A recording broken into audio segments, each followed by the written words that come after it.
Jésus nous enseignait quelque chose sur les démons. Il a chassé un démon d'un homme. Écoutez attentivement et puis il a profité de l'occasion pour faire un petit cours sur l'activité des démons. Alléluia, vous devez écouter. Il a dit que lorsqu'un démon quitte un homme, certaines choses commencent à arriver à ce démon. Il a laissé l'homme seul et il parlait du démon. Il a dit que les démons sont agités jusqu'à ce qu'ils trouvent un environnement habitable. C'est la première chose que Jésus a commencé à nous enseigner. Que dès qu'un démon quitte un corps et n'est plus que sous la forme d'esprit, il s'agite. Maintenant, cette loi n'est pas propre aux démons. Sommes-nous ensemble? Tout esprit est sans repos jusqu'à ce qu'il trouve un foyer, y compris le Saint-Esprit. Écoutez, il y a une loi, c'est la loi du territoire. Vous devez assumer les composantes d'un territoire pour pouvoir coexister. En d'autres termes, si vous êtes dans la mer, vous devez être capable d'avoir tous les organes de construction qu'un poisson a pour bien vivre. Un homme ne peut pas sauter de lui-même et vivre dans la mer pendant une longue période parce que nous ne sommes pas équipés pour ce territoire. Cet habitat n'est pas pour nous. Sommes-nous ensemble maintenant? Lorsque Dieu a créé la terre, il a conçu la terre de telle sorte que vous devez posséder un corps. Ce corps n'a pas besoin d'être fait à l'image et à la ressemblance de Dieu. Ce n'est qu'un vaisseau matériel. Et il vous permet, il vous autorise à vivre sur terre. Sommes-nous ensemble maintenant? Maintenant, la Bible parle des esprits désincarnés. Les démons côtoient d'autres anges déchus et une partie de leur punition, même avant le jugement éternel, est qu'ils errent son corps. Et d'après ce que Jésus nous a enseigné, cela signifie qu'ils sont constamment agités. Sommes-nous ensemble?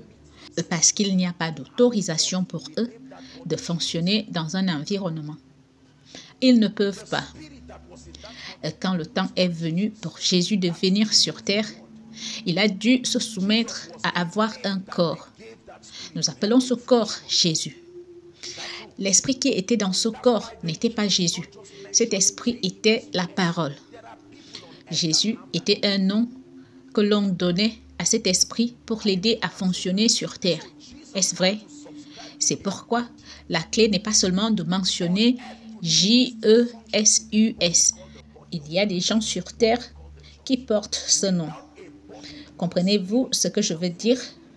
Donc, Jésus a dû s'inscrire dans un corps. Sur la terre aujourd'hui, il fonctionne toujours avec un corps appelé le corps du Christ. Ce que nous appelons l'Église. Sans corps, aucun esprit ne peut fonctionner. Sommes-nous ensemble? C'est une des lois du surnaturel. Tout ce qui doit venir dans le royaume terrestre doit avoir un équivalent corporel pour s'exprimer. Si Dieu veut vous parler, il communique généralement avec 5 éléments surnaturels. Le premier est le son. La parole de Dieu passe par l'air. La puissance de l'air pour vous atteindre. Est-ce vrai? Deuxièmement, la lumière, l'illumination. Troisièmement, l'eau. L'eau est un élément mystérieux de l'esprit. Quatrièmement, la terre elle-même. Cinquièmement, le feu. Toutes les activités du surnaturel tournent autour de ces 5 éléments. Revenons à notre enseignement. Donc, Jésus dit dans Matthieu chapitre 12, verset 43 que lorsque l'esprit impur est sorti d'un homme, il va dans des lieux arides, cherchant du repos, et il n'en trouve point. Et quand il ne trouve point de corps, voici ce que dit le démon. Je retournerai dans ma maison. Qui appelle-t-il sa maison? L'homme qui est censé être déjà libre. En d'autres termes, le démon dit « Je n'ai pas abandonné ». Il y avait une formation dans cette maison qui rendait cet homme propice à l'esprit du démon. Et quand il arrive, il la trouve vide, balayée et ornée. Le démon se dit « Ça, c'est toujours ma maison ». S'il vous plaît, écoutez attentivement. Pour ceux d'entre vous qui comprenaient quelque chose sur l'occultisme, plusieurs d'entre vous qui ont vu des gens qui étaient dans l'occultisme, ces gens vous diront que lorsqu'ils quittent leur corps, ils doivent revenir dans la même position. Est-ce vrai?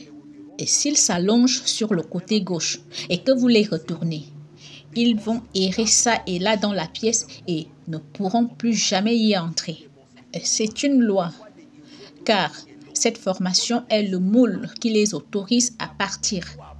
Ils doivent revenir. C'est pourquoi ils invoquent ces choses seuls, afin qu'aucun homme ne puisse les retourner. Il y a des gens qui sont morts, non pas parce que c'était leur heure, ils ont été retournés en signe de jugement et ont erré. Il y a un nombre d'heures allouées où l'esprit de l'homme peut se dissocier de son corps. Et s'il ne revient pas, il ne peut plus revenir. Sommes-nous ensemble? Est-ce que vous apprenez ceci? Maintenant, lorsque vous allez voir un médecin indigène et que vous lui dites que je veux un charme, savez-vous ce qu'il vous fait? Il invoque la divination et les pouvoirs occultes. Il concocte un charme. Maintenant, ce charme vous semble absurde sur le plan physique. Mais ce charme que vous voyez est une maison qu'il est en train de construire. Selon la solution que vous souhaitez obtenir, l'esprit qui vient vous aider vous donnera son avis sur le type de maison qui sera construite. Il vous dira, par exemple, d'utiliser la tête d'une chèvre, de l'ouvrir, de mettre de l'eau ou de mettre ce que vous voulez. Vous tiendrez une absurdité dans votre main. Cet esprit que vous voyez était quelque part. Il ne peut pas partir avant qu'il ne reproduise son habitat actuel. De sorte que, lorsqu'il viendra habiter dans ce charme, ce sera la même chose que sa maison. Comprenez-vous ce que je veux dire? Un esprit ne peut pas habiter dans une région dont la formation n'est pas la même que celle où il vivait. Le corps qui a été préparé pour que l'esprit de la parole vienne y demeurer a été préparé à la manière de la salle du trône au ciel. C'est pourquoi l'esprit de Jésus pouvait vivre confortablement dans ce corps. Lorsque le Saint-Esprit est entré en Jésus, c'était la même chose que lorsqu'il était au ciel. Car la formation de ce corps était propice à son habitation. Comprenez-vous ce que je veux dire? Donc, si vous laissez tomber le charme dans la maison, ce charme peut appeler l'esprit démoniaque qui causera n'importe quelle destruction à venir. Et il utilisera ce charme, aussi petit soit-il, comme sa maison. Ainsi, le démon ne fait pas la différence entre être dans votre maison et être là où il était. Parce que vous avez créé une similitude physique. Sommes-nous ensemble maintenant? Cet esprit démoniaque reste là jusqu'à ce qu'il y ait un changement. Un changement dans la formation. Maintenant, suivez ceci.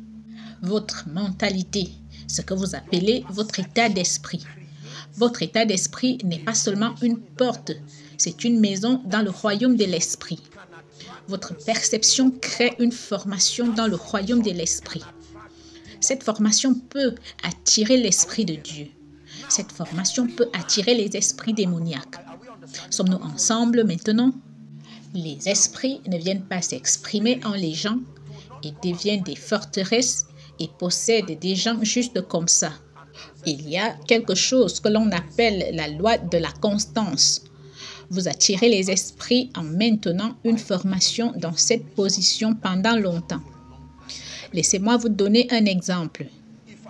Si je vole l'agenda de ce frère, ce n'est pas forcément un démon qui m'a fait voler. J'ai ma volonté humaine. Sommes-nous ensemble? Et si je continue à voler ces choses, mon état crée une habitation pour l'esprit du vol.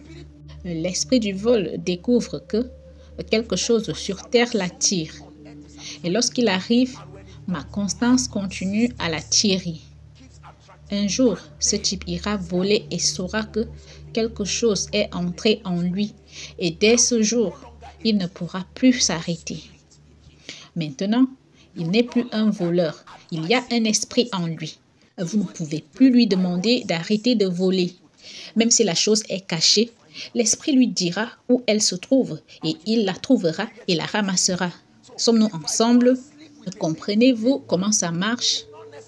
Maintenant, si je vais coucher avec une femme le premier jour, ce n'est pas nécessairement l'esprit de luxure. Vous avez juste permis à votre chair de prendre le dessus. Mais lorsque vous le faites pour la deuxième fois, l'esprit de luxure, où qu'il soit, exerce une attraction gravitationnelle parce que cet acte de constance crée un portail, une porte. Il y a une formation et cet esprit commence à être attiré par l'environnement où se trouve la constance. Un jour, vous réaliserez que cet esprit est entré en vous et que vous soyez marié ou non, vous ne pouvez plus vous arrêter. Maintenant, la première fois que vous allez prier, vous pourriez ne pas avoir l'esprit de prière et de supplication. Vous y allez pour prier simplement. Puis, vous le faites le deuxième, le troisième jour et la dimension du Saint-Esprit commence à se manifester. Une formation est créée pour cette dimension et l'Esprit de Dieu commence à chercher l'environnement où se trouve cette action constante.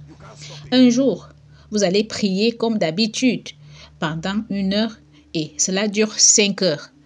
Ce jour-là, l'esprit de prière et de supplication est entré en vous. Vous ne pouvez plus vous arrêter.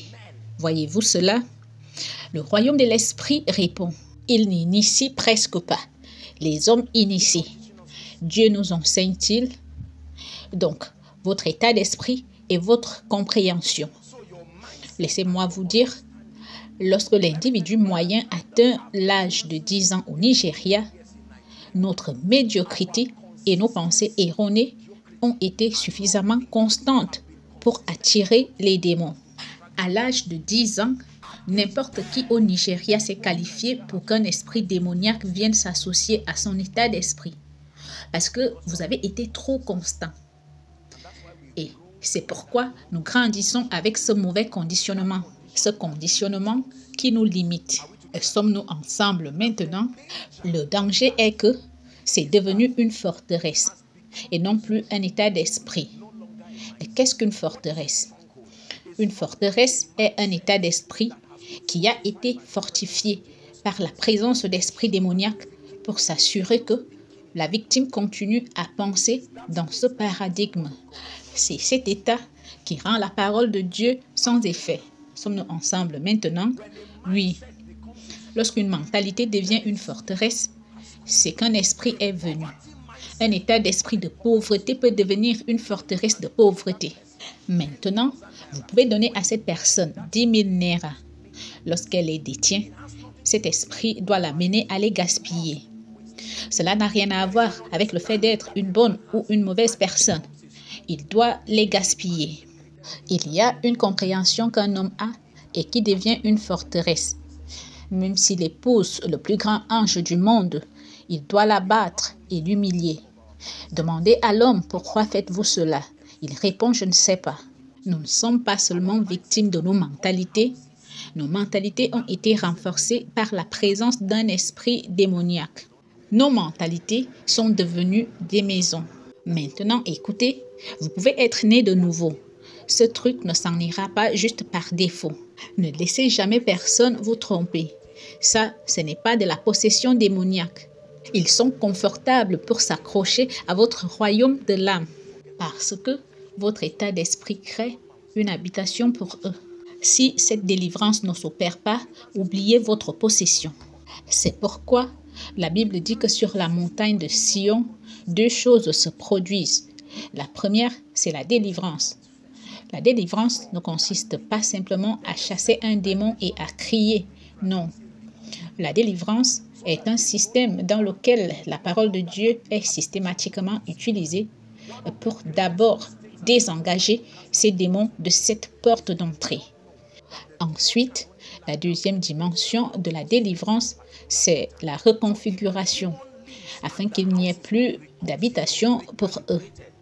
L'une des plus grandes erreurs commises par les gens qui essayent de chasser les démons des gens est qu'ils ne savent pas que le démon ne peut se coucher là que parce que la maison a été formée selon un modèle particulier. Donc, si le démon part et que la maison n'est pas reconfigurée, recalibrée, ce démon doit revenir. Je ne dis pas qu'il va revenir, il doit revenir. Et ça, c'est l'enseignement de Jésus lui-même. Et il dit que ce démon reviendra de telle manière qu'il rassemblera 7 autres démons plus méchants que lui. J'ai observé des gens et j'ai vu qu'ils étaient victimes, non pas seulement de pensées erronées. Certains de nos parents qui nous aiment tant, vous les regardez et vous savez qu'il y a des esprits assis sur leur mentalité. Certains de nos fonctionnaires, vous le savez, ont des esprits qui les maintiennent dans cet état d'esprit. Lorsqu'un état d'esprit est devenu une forteresse, toute ressource physique qui arrive est inutile. L'état d'esprit a été capturé. Rappelez-vous de notre enseignement d'hier. Vous ne tenez pas les choses avec vos mains. Vous les tenez avec votre esprit. Vous ne perdez pas les choses lorsqu'elles quittent vos mains. Vous les perdez lorsqu'elles quittent votre esprit. Tout ce qui a quitté votre main et qui était encore dans votre esprit revient. Écoutez, vous pouvez être né de nouveau pendant de nombreuses années et toujours être victime de ceci. Vous ne pourrez jamais faire grand-chose. Je suis ouin, je suis né de nouveau. Quelle est cette barrière de 10 membres qui ne peut jamais passer à 100, jamais passer à 500, jamais passer à 1000? Votre pensée. Donner de l'argent à un homme dont l'esprit n'a pas été délivré, il aurait mieux valu jeter cet argent dans une corbeille. Il aurait mieux valu aller manger avec. Quelque chose devrait se passer dans votre vie qui pourrait le détruire. C'est ce que nous voyons dans nos villes. Pas de faveur, pas de porte ouverte, pas de grâce, pas d'aide.